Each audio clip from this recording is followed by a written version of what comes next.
कि किसी मज़ार पे जाके चादर चढ़ाओ, माथा टेको और कहो बाबा तेरे दर पे आया हूं तो झोला झोली भर के जाऊंगा। मुस्तफ़ा जाने रहमत पे लाखों सलाम, फला फला सलाम, फला पे लाखों सलाम। कभी आपने सुना लाखों सलाम कह देने से लाखों सलाम हो जाएंगे? आप ही बताइए। अगर लाखों बार कह देने से लाख बार हो जाने वाला हो तो हम 33 बार क्यों पढ़े सुभान अल्लाह, 33 बार क्यों पढ़े अल्हम्दुलिल्लाह, 34 बार क्यों पढ़े अल्लाह अकबर? कहते हैं 33 बार सुभान अल्लाह हो गया, 34 बार अल्लाह अकबर हो गया। जब तुम एक बार भी कह देते हो मुस्तफ़ा जाने रहमत पे लाखों, जब लाखों कह देने से लाखों हो गया तो हम 34 कहने से 34 नहीं होगा, 33 कह देने से 33 नहीं होगा। हो तो मौलाना बात तो सही कह रहे हो, लेकिन हमारे बाप 9 9 19 कहते हैं, हम 18 क्यों कहेंगे? पूरी एक एक्सरसाइज है। अगर आप 5 वक्त के नमाजी बन जाएं और नमाज उस तरीक़े पे पढ़ें जिस तरीक़े से अल्लाह के नबी ने कहा है और बताया है, तो आपको ये फर्जी एक्सरसाइज सिखाने वालों की ज़रूरत नहीं पड़ेगी। नाम नहीं लूँगा।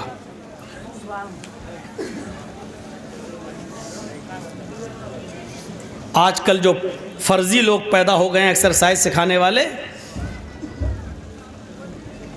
इनकी ज़रूरत नहीं पड़ेगी अगर आप नमाज को नबी के तरीक़े के मुताबिक पढ़ने लगें। तो नमाज का जिक्र भी मौजूद है। ज़कात दुनिया के हर धर्म, हर मज़हब के अंदर, हिंदू धर्म के अंदर तो दानम दीक्षिता का शब्द मौजूद है, दान दो। इस्लाम ने एक उसूल मुतय्यन कर दिया है, इतना पैसा हो तो इतना, सोना हो तो इतना, इतनी बकरियां हो तो इतनी, इतनी भैंसें और गाय हो या ऊंट हो तो इतनी, बारिश के पानी से आपका गल्ला और अनाज पैदा होता है आसमानी बारिश की वजह से तो इतनी ज़कात, बारिश के पानी से नहीं सरकारी पानी से अगर आपका अनाज पैदा हुआ खेत में तो उसकी ज़कात अलग। आपके तालाब में कितनी मछलियां होनी चाहिए कि तब आपके ऊपर ज़कात फ़र्ज होगी। आपकी दुकान में कितना माल भरा हुआ होना चाहिए कि जिस पर आपकी ज़कात फ़र्ज होगी। आपके पास कितना टन आलू होना चाहिए कि तब आपके ऊपर ज़कात फ़र्ज होगी। आपके पास मुर्गियां कितनी होनी चाहिए, भेड़ और बकरियों की ज़कात की तो एक तायुन है हदीस की किताबों में, लेकिन आप अगर मुर्गी का बिजनेस करते हैं, मुर्गी का कारोबार है तो कितनी उस पर ज़कात फ़र्ज होगी। ये मुस्तकिल एक मौजू है, कभी फुर्सत से सुन लेना, इस मौजू पर एक अलग तकरीर की ज़रूरत है। तो ज़कात भी हर धर्म के अंदर, हर मज़हब के अंदर, लेकिन इस्लाम ने मुतय्यन कर दिया अगर आपके पास नकदी है, कैश है और उसकी कीमत 7.5 तोले सोना यानी तकरीबन 85 ग्राम सोने के बराबर और 52.5 तोले या 52.5 तोले चांदी के बराबर है और उसको 1 साल से ज़्यादा गुजर चुका है तो उसके ऊपर आपको ज़कात देना पड़ेगी उतने रुपयों पर। 100 रुपये में 2.5 रुपये, 40 रुपये में 1 रुपया। वतसूम रमज़ान, रमज़ान भी हर मज़हब के अंदर मौजूद है। ईसाइयों में आज भी रोज़ा रखा जाता है, यहूदियों में आज भी रोज़ा रखा जाता है। हाँ, हिंदू धर्म में तो रोज़े की मखसूस नौयतें हैं, अलग अलग देवी और देवताओं के नाम पर अलग अलग व्रत। यहाँ तक कि पति के नाम पर औरत को एक और व्रत रखने का हुक्म दिया गया है कि वो अपने पति की लंबी आयु, लंबी उम्र के लिए करवा चौथ का व्रत रखे। कुछ नहीं खाती है, कुछ नहीं पीती है जब तक कि वो चांद को नहीं देख ले, और कभी कभी अरसा 24 घंटे से भी ज़्यादा का गुजर जाता है। इस्लाम के अंदर रोज़ा है, लेकिन इतना सख्त नहीं कि आदमी बर्दाश्त न कर सके, और इतना आसान भी नहीं कि उसको एहसास ही ना हो कि हम अल्लाह के लिए किस चीज़ की कुर्बानी दे रहे हैं। बस रमज़ान के महीने में तुम रोज़े से नहीं हो, मौलाना साहब भूख बर्दाश्त नहीं होती है, मैं लेबर हूँ, मजदूर हूँ, काम करता हूँ, ईंटें ढोता हूँ, लेबर का काम करता हूँ, रिक्शा चलाता हूँ, मेहनत का काम है मेरा, इसलिए रोज़ा नहीं रख पाता हूँ। अल्लाह के बंदे, भूख और प्यास को बर्दाश्त करने का नाम ही तो रोज़ा है। अगर ये बर्दाश्त नहीं कर सकता है तो रोज़ा कैसा? इस्लाम की तारीख उठा के देखो, अक्सर जंगें, बल्कि जितनी भी जंगें हुई हैं इस्लाम की तारीख में, सब रोज़े की, रमज़ान के महीने में अक्सर हुई हैं। क्यों? सहाबा रोज़े की हालत में जिहाद किया करते थे, लड़ते थे, बगैर खाए और पिए तलवार चलाया करते थे। कभी कभी सुबह से शाम हो जाया करती थी काफिरों से लड़ते लड़ते, और कमज़ोर हो जाया करते थे, लेकिन उनके दिल में तमन्ना ये थी, इस हाल में अगर शहीद हो जाऊं तो अल्लाह के यहाँ मुझे और सवाब मिलेगा। मेरे प्यारे साथियों, तसव्वुर करो, जिहाद वैसे ही एक बहुत बड़ा काम, मेहनत, धूप, उसमें आराम नहीं होता है, दुश्मन से बचना भी पड़ता है और वार भी करना पड़ता है, दौड़ना भी पड़ता है और पहाड़ी और दरख्तों की ओट में छिपना भी पड़ता है। लेकिन इसके बावजूद वो रोज़े की हालत में हैं और जिहाद कर रहे हैं। हम रोज़ा रख कर रिक्शा नहीं चला सकते, रोज़ा रख कर हम मजदूरी नहीं कर सकते। रोज़ा इसलिए नहीं रखते हैं क्योंकि खैनी नहीं छूटती है, राजसिरी नहीं छूटती है, रजनीगंधा नहीं छूटता है, बीड़ी और सिगरेट नहीं छूटती है। रोज़ा भी हर मज़हब के अंदर। वतहुज्जल बैत, और हज करो, हज भी हर मज़हब के अंदर है। यह अलग बात है कि उनके यहाँ तीर्थ स्थान अलग अलग हैं। यहूदियों का तीर्थ स्थान इज़राइल में है। दुनिया भर के यहूदियों को इज़राइल जाने का हुक्म है। ईसाइयों का भी तीर्थ स्थान है। हमारे हिंदू भाइयों के तीर्थ स्थान तो इतने हैं कि उनको खुद गिनती याद नहीं। कभी हरिद्वार, कभी बनारस, कभी इलाहाबाद, जहां गंगा जल मौजूद हो और गंगा बहती हो वहां तीर्थ स्थान। और इस्लाम के अंदर भी एक तीर्थ स्थान है, और वो क्या है कि आप इस्तिताअत हो, ताकत हो तो आप खाने काबा की ज़ियारत करें, हज करें। ये बुनियादी तौर पर इस्लाम की जो परिभाषा है, इस्लाम की जो तारीफ़ है मेरे भाइयों, वो हर मज़हब के अंदर है। इससे पता चलता है कि इस्लाम मुहम्मदुर रसूलुल्लाह का अकेला दीन नहीं है। आदम से लेकर मोहम्मद सल्लल्लाहु अलैहि वसल्लम तक जितने भी नबी आए सभी इस्लाम को लेकर आए। लेकिन नबी अकरम के बाद इस्लाम को मुकम्मल कर दिया। अल-यौमा अकमलतु लकुम दीनकुम व अतममतु अलैकुम निअमती व रज़ीतु लकुमुल इस्लाम दीना। आज मैंने तुम्हारे लिए तुम्हारे दीन को कंप्लीट कर दिया, मुकम्मल कर दिया, और अपनी नेमतों का इत्माम कर दिया, अपनी नेमतें पूरी कर दी। व रज़ीतु लकुमुल इस्लाम दीना, और आज मैं तुम्हारे इस दीन से, इस इस्लाम से मैं राज़ी और खुश हो गया। आज मैं तुम्हारे इस दीन से, इस्लाम से राज़ी और खुश हो गया। ये वही इस्लाम है जो नबी अकरम के ज़माने में मुकम्मल हुआ, और अल्लाह उसी इस्लाम से राज़ी है जो नबी ने हमें दिया। याद रखना, जो दीन नबी ने हमें नहीं दिया और नबी अकरम के गुजर जाने के बाद बहुत से कठमुल्लाओं ने अपनी तरफ से इस दीन में नई नई चीज़ें ईजाद करके हमें दी हैं, वो दीन नहीं हो सकती हैं। आप देख लीजिए, एक चिल्ला रहा है अल्लाहु अकबर अल्लाहु अकबर, और पूरी अजान देने के बाद ला इलाहा इल्लल्लाह, ख़त्म। आया मस्जिद में नमाज का वक्त हो गया। इसके बाद एक दूसरा आता है अल्लाहु अकबर अल्लाहु अकबर, उसकी अजान भी ख़त्म होती है ला इलाहा इल्लल्लाह पर। उसके बाद वो नमाज पढ़ता, और नमाज पढ़ने के बाद फिर वो दरूद शरीफ या सलाम पढ़ना शुरू कर देता है। मुस्तफ़ा जाने रहमत पे लाखों सलाम, फला फला सलाम, फला पे लाखों सलाम। कभी आपने सुना है लाखों सलाम कह देने से लाखों सलाम हो जाएंगे? आप ही बताइए। आप कहिए जर्जी साहब लाखों बार अस्सलामु अलैकुम, तो लाखों बार हो जाएगा। अगर लाखों बार कह देने से लाख बार हो जाने वाला होता तो हम 33 बार क्यों पढ़ें सुभान अल्लाह, 33 बार क्यों पढ़ें अल्हम्दुलिल्लाह, 34 बार क्यों पढ़ें अल्लाहु अकबर? हम तो कहते हैं 33 बार सुभान अल्लाह, हो गया। हम तो कहते हैं 34 बार अल्लाहु अकबर, हो गया।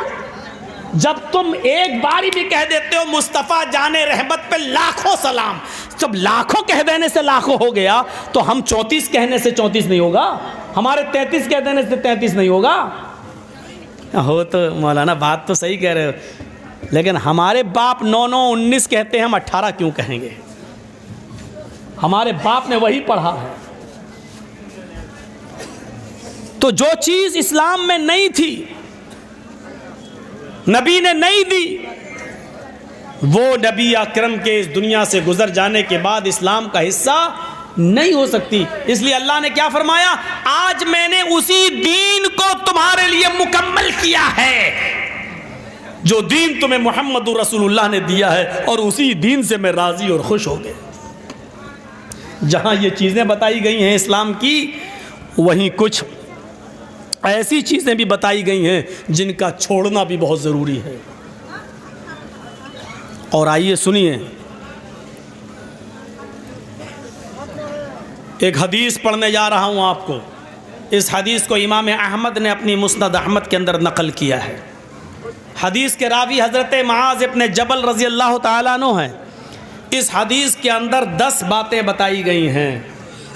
शायद मैं अपनी तकरीर में उन 10 बातों को पूरा न कर सकूं, इसलिए पहले 5 पढ़ के सुना रहा हूं।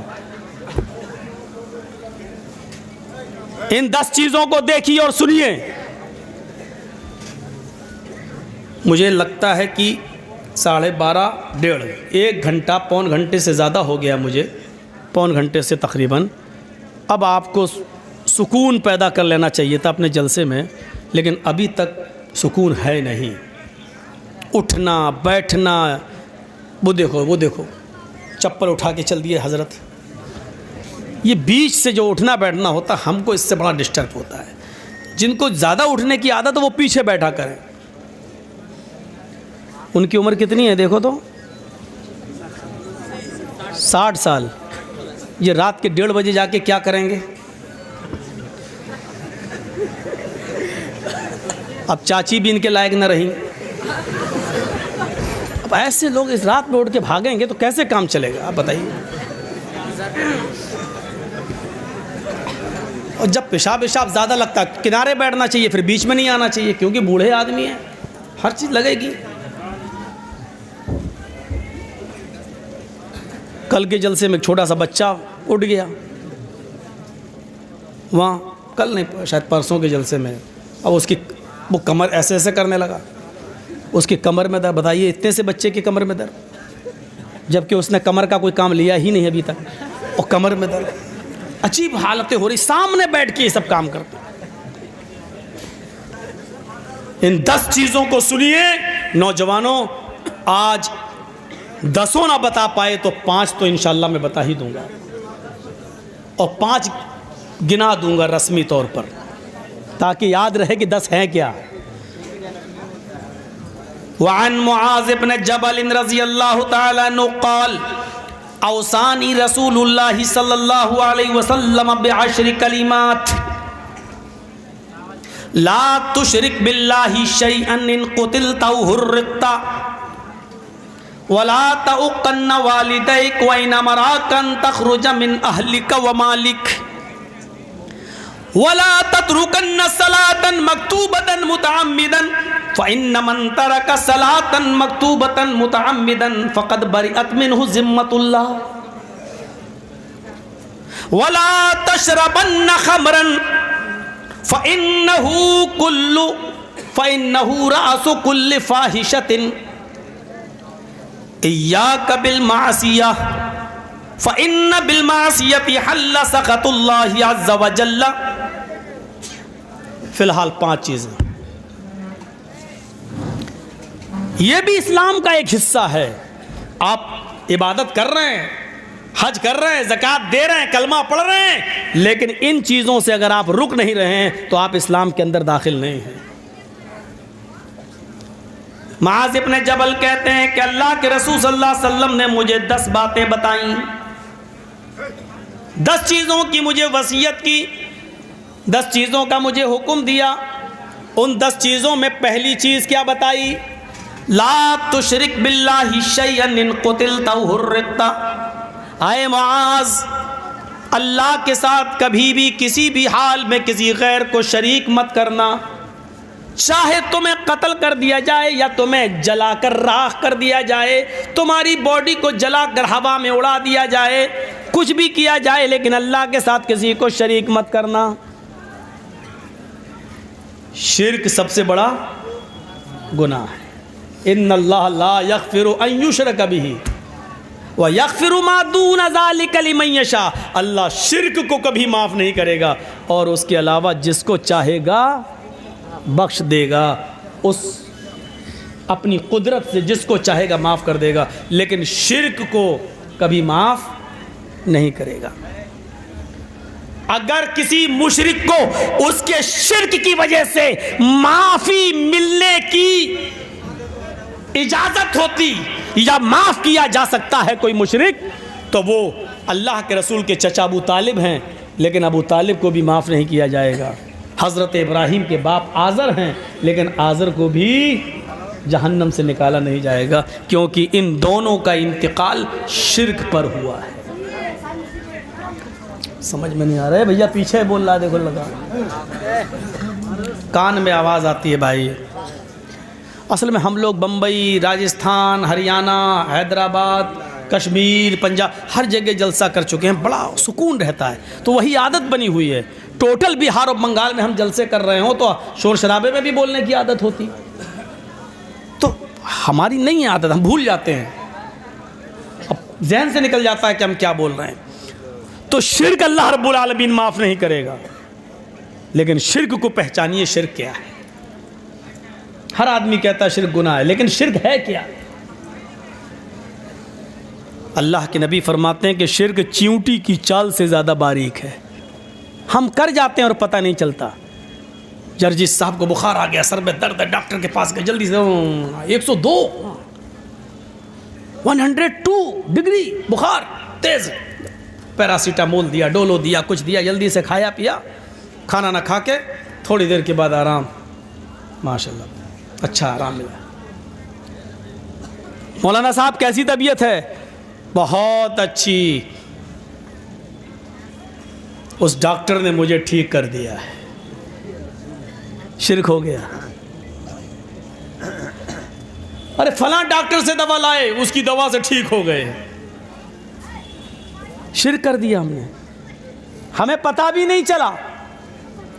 हम समझ रहे हैं कि किसी मज़ार पे जाके चादर चढ़ाओ, माथा टेको और कहो बाबा तेरे दर पे आया हूं तो झोला झोली भर के जाऊंगा, यही शिर्क है? नहीं, शिर्क चींटी की चाल से ज्यादा बारीक है। जबकि हमें क्या कहना चाहिए? माशाअल्लाह, उस डॉक्टर की दवा मैंने खाई, अल्लाह ने उस डॉक्टर की दवा में शिफा रखी थी, अल्लाह के हुक्म से मैं ठीक हो गया। कहना ये था हमें, अल्लाह ने उस डॉक्टर के जरिए मुझे ठीक कर दिया, ये भी चलेगा। लेकिन हमने क्या किया? ओह, अरे कैंसर था मेरी माँ को, अरे मैं अगर बम्बई में टाटा हॉस्पिटल नहीं गया होता तो मेरी माँ मर गई, मर जाती। शिर्क हो गया। घर में कुत्ता पला हुआ, पालना नहीं चाहिए, मैं ये नहीं कह रहा हूँ कि पालो, बहुत से लोग पालते हैं। घर में पला हुआ है, चोर आए चोरी करने, कुत्ते ने भौंकना शुरू कर दिया, चोर भाग गए। सुबह उठ के आपने कह दिया अगर कुत्ता ना होता तो चोरी हो जाती। शिर्क हो गया। इस कुत्ते की वजह से मेरे घर में चोरी बच गई, शिर्क हो गया। शिर्क चींटी की चाल से ज्यादा बारीक है, लेकिन हाँ चूंकि यहाँ कसदन और जानबूझकर आप ये नहीं कह रहे हैं, इसलिए उस दर्जे में दाखिल नहीं होंगे, क्योंकि आपकी नीयत ये नहीं थी कि डॉक्टर नहीं सही किया है। आप ये जानते थे कि अल्लाह ही ने डॉक्टर के हाथ में शिफा दी है, लेकिन ज़बान से आपके निकल गया कि डॉक्टर की वजह से सही हो गए। यहाँ नीयत का दारो मदार है, नीयत देखी जाएगी। आइए, एक बियाबान जंगल है, जंगल में कुछ लोगों ने तुम्हें घेर रखा है, सबके हाथ में तलवारें हैं, आप अकेले हैं, और आपसे पूछा कि आपका नाम, मैंने कह दिया मोहम्मद जर्जीस। मुसलमानों जी, अल्लाह का इनकार कर, मोहम्मद के रब का इनकार कर, वरना मैं तुझे कत्ल कर डालूँगा। या अल्लाह, ये सूरत हाल पैदा हो गई है, मैं क्या करूँ। हदीस की किताब मुस्लिम शरीफ की हदीस के अल्फाज ये कहते हैं कि अल्लाह के नबी से यही सिचुएशन एक सहाबी ने पूछी थी कि जंगल में मैं अकेले पड़ जाऊं और लोग मुझे घेर लें और वो ये कहें कि मोहम्मद के रब का इनकार कर, अल्लाह का इनकार कर, तब मैं तुझे छोड़ूंगा। तो अल्लाह के रसूल, अगर मेरी जान जा रही हो, लेकिन अल्लाह का इनकार करने से अगर मेरी जान बच रही हो, तो मैं क्या करूं। अल्लाह के नबी यहाँ क्या फरमाते हैं, आपने फरमाया अगर अल्लाह का इनकार करके तेरी जान बच रही है तो बचा ले, अल्लाह का इनकार कर दे। क्योंकि जब तू कलमा पढ़ता है तो उसका पहला हिस्सा भी इनकार पर ही मुश्तमिल है। ला इलाहा, कोई माबूद नहीं। आप तो अल्लाह का भी इनकार कर रहे हो ना। ला इलाहा, कोई है ही नहीं रब, कोई है ही नहीं माबूद, इल्लल्लाह कह के अल्लाह का इकरार कर रहे हो। पहले तो आप इनकार ही कर रहे हो ना, पहले इनकार, ला इलाहा इल्लल्लाह, ला इलाहा, कोई है ही नहीं, अल्लाह का भी इनकार, बाद में कह रहे हो इल्लल्लाह। तो अगर अल्लाह का इनकार करने से तेरी जान बच रही है तो बचा ले, जब वो तुझे छोड़ते हैं घर पे आ जाए तो फिर इल्लल्लाह कह देना, यानी अल्लाह के अलावा कोई फर्क नहीं पड़ेगा, तुम्हारी जान बच जाए तो ऐसा कर सकते हो। अल्लाह का इनकार करके तेरी जान बच रही है तो बचा लो। उसने मसला बदल दिया, उस सहाबी ने मसला पूछा, अल्लाह के रसूल अगर वो ये कहे कि मेरे मालिक को सजदा करो, भाई उन 5-6 लोगों में उसका कोई सरदार भी हो और वो ये कहे कि नहीं, 5-6 आदमी मुझे घेर लें, सबके हाथ में तलवार है, वो ये कहें कि मेरे मालिक को सजदा करो तब मैं तुम्हें छोड़ूंगा, इसके सामने सर झुकाओ तब मैं छोड़ूंगा, और सजदा करने से ही मेरी जान बच सकती है, वरना नहीं, तो क्या मैं सजदा कर दूं। तो अल्लाह के नबी ने यहाँ क्या जवाब दिया वो सुनिए। अल्लाह के नबी फरमाते हैं, नहीं, इन कुतिलता औ हुर्रिकता, अगर तुझे टुकड़े टुकड़े भी कर दिया जाए तो करवा लेना, जलाकर राख कर दिया जाए तो करवा लेना, लेकिन अल्लाह के अलावा किसी और को सजदा ना करना। शिर्क समझ गए आप। अल्लाह को ये मंजूर है कि बंदा मेरा इनकार कर दे, लेकिन अल्लाह को ये गवारा नहीं है कि मेरा हक मार कर वो किसी और को दे दे, सजदा मेरे लिए है ये किसी और को कर दे, ये अल्लाह को गवारा नहीं है। आए दरे गैर पर सर झुकाने वालों, जंगल के अंदर अपनी जान बचाने के लिए भी किसी गैर के सामने सजदा करना जायज नहीं है। अल्लाह का इनकार करके जान बच रही है तो बचा लो, लेकिन अगर किसी को सजदा करके तुम्हारी जान बच रही है तो नहीं बचा सकते हो। मर जाना गवारा कर लो, लेकिन गैर को सजदा ना करो। मुस्नद अहमद ही की एक हदीस है ना कि 2 लोग एक बुत के पास से गुजरे, मर्रा रजुलानी आला सनम, एक बुत के पास से गुजरे, एक मूर्ति के पास से गुजरे। मूर्ति पर एक आदमी बैठा हुआ था, जैसे आज मंदिरों में बैठे होते हैं, मज़ारों पे बैठे होते हैं, उस पत्थर की मूर्ति पर एक आदमी बैठा हुआ था। उन दोनों से कहने लगा, कर्रिब शैअन, कुछ चढ़ाओ इस मूर्ति पर, कुछ चढ़ाओ। सुनिए, बहुत गौर से सुनना, इस मूर्ति पर कुछ चढ़ाओ। इन दोनों ने कहा कि हमारे पास तो चढ़ाने के लिए कुछ नहीं है, मैं क्या चढ़ाऊं। उसने क्या कहा, कर्रिब वलो जुबाबन, एक मक्खी ही मार के चढ़ाओ, लेकिन चढ़ाओ, अगर नहीं चढ़ाओगे तो जाने नहीं देंगे। ये हमारे बुजुर्ग की मूर्ति और तुम कुछ नहीं चढ़ाओगे? ये हमारे भगवान की देवी देवता की मूर्ति और तुम कुछ नहीं चढ़ाओगे? चढ़ाओ। का कुछ नहीं है, का मक्खी ही मार के चढ़ाओ। एक आदमी ने मक्खी मारी, उनमें से एक ने और चढ़ा दिया। उन दोनों में से एक ने एक मक्खी मारी और उस बुत पे चढ़ा दिया। फ़ख़ल्लऊ सबीला, उन लोगों ने इसका रास्ता छोड़ दिया। जाओ, तुमने मक्खी मार के चढ़ा दी, तुम जाओ, तुम्हारी जान हमने बख्श दी। दूसरे से कहा तुम भी चढ़ाओ। उसने कहा नहीं, मैं गैरुल्लाह पर कोई चीज नहीं चढ़ा सकता।